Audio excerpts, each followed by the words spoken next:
At Inquip, we manufacture a range of materials handling equipment. This particular piece of equipment is our modquip conveyor. It's a fully enclosed belt conveyor. This one's manufactured out of stainless steel and is 375 belt wide, but we can go up to 1000 mil wide. The conveyors are generally modular and we make them in 1.5 metre sections, and you can bolt in as many sections as you need to get to your final length, and then we can always add shorter sections in to get to any particular desired length.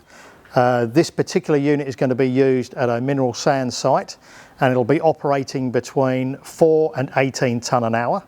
Inbuilt with this is a set of weigh rollers here. Our sister company Automation and Controls have provided the weighing control so that the system will constantly feed out a ongoing material flow rate and a pulse to tell them how much material has come out. It's got lifting and securing feet, and we have a scraper on the head drum which is powered by a brake motor. We typically would have an impact zone at the inlet which has heavier duty and closer knit rollers. This particular modquip has a semicircular baffle which allows the material to enter the impact zone and then pass through in the direction of belt travel, and it helps keep the material off the skirt to improve the life of the conveyor. Some of the applications we've utilised the modquip conveyor for in the past have been fertiliser, pet food, grain, that went up to 180 metres cubed an hour.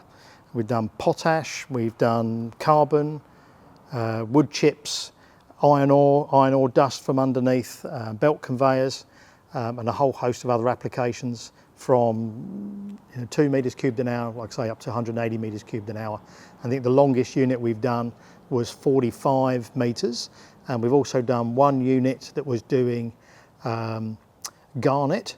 That was 45 metres long and reversed, and so we had a centre drive in the middle of that, so we can tailor these to suit any application that you might have.